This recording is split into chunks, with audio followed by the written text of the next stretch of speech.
Burnout is a struggle that happens to students and employees all alike, but right now it has been significantly impacting the medical field. One area where employees feel especially burnt out is physical therapy and college. Justin Berry, PT, DPT, PhD, and a physical therapist assistant program director, cites Christina Moslock and Susan E. Jackson for creating the Moslock Burnout Inventory to assess burnout. It divides burnout into 3 constructs: emotional exhaustion, when the professional feels fatigued and overextended due to work;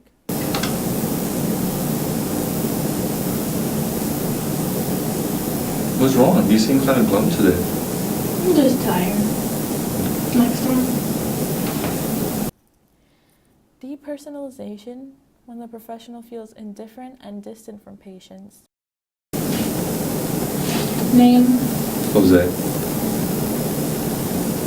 age, 21.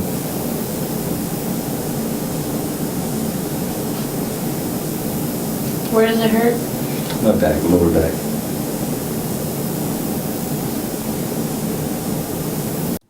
and personal accomplishment, when the professional feels like what they're doing doesn't matter.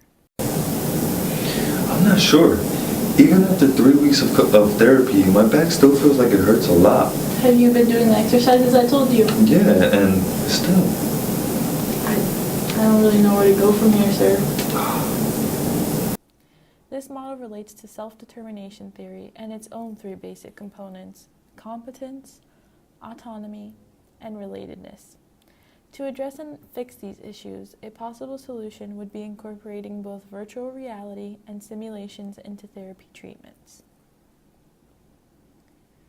The course for the physical therapist would first be sitting down with their patient and developing a relationship with them. The goal would ultimately be to understand their pain. PTs could go under a simulation where they experience pain in the same areas, nerves, muscles, etc. that their patient does. This gives them a better way to relate to their patient when going through exercises with them and develop a more personalized plan. They'd hopefully get a better feel for what it's like when they bend, sit, flex, and so on. The simulation would also help with their competence because they'd get the feeling that they know more about their forte. Autonomy comes into play because the PT isn't being forced to stick with one plan or the other. They can come up with a combination of exercises that they think might personally benefit their patient after having experienced some of what they go through. And according to Berry, the higher autonomy levels a professional has, the higher their job satisfaction and the lower the levels of burnout. The importance is having their individual freedom and choice. In terms of incorporating VR for patients, according to an article from Fortune, a study done by Stanford professionals found that when VR was used for children with pain to divert their brains from unpleasant physical therapy treatment, it worked, all by simply popping a balloon or throwing a snowball. They became so immersed in the game that they were distracted from processing pain signals. The incorporation of VR into a physical therapy plan would not only help the patient, but the PT as well. Knowing they were able to relieve pain or distract from feeling any would instill a sense of personal accomplishment in the PT. Sometimes doing the exercises can really hurt you. A success on both sides of the stick could help with not feeling so depersonalized as well. According to Berry, a big factor in burnout is feeling compelled to act unethically or cheat. To combat this and avoid emotional exhaustion, a good workplace community could help. By applying the concept of social identity theory and motivating PTs to conform to their groups, they'll feel inclined to stick to in-group norms and keep the image of the group positive.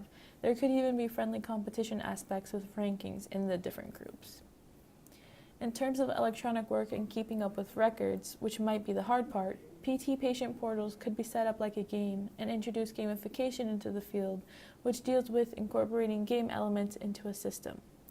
Users could gain points or level up when patient records are completed or sent to other medical professionals. Progress bars could be displayed to increase motivation time-wise, and a leaderboard could be shown among the office to up the competition. Each group that they were placed in earlier could be averaged to determine a winner, and with some rewards like a day off or lunch for the group paid by the company, extrinsic motivators are introduced. Even simply displaying the group's picture around the office could make them feel a sense of personal accomplishment. Just like when you make a donation to your local grocery store and sign a piece of paper, and then it's displayed all around the walls. Just a small act could help make them feel like what they're doing is important because of the positive reinforcement that they're receiving from their work community. These are just some solutions to the problem of burnout, specifically in the medical or physical therapy field. While it's something everyone expresses, there are ways to prevent it from happening. Good luck with college, though.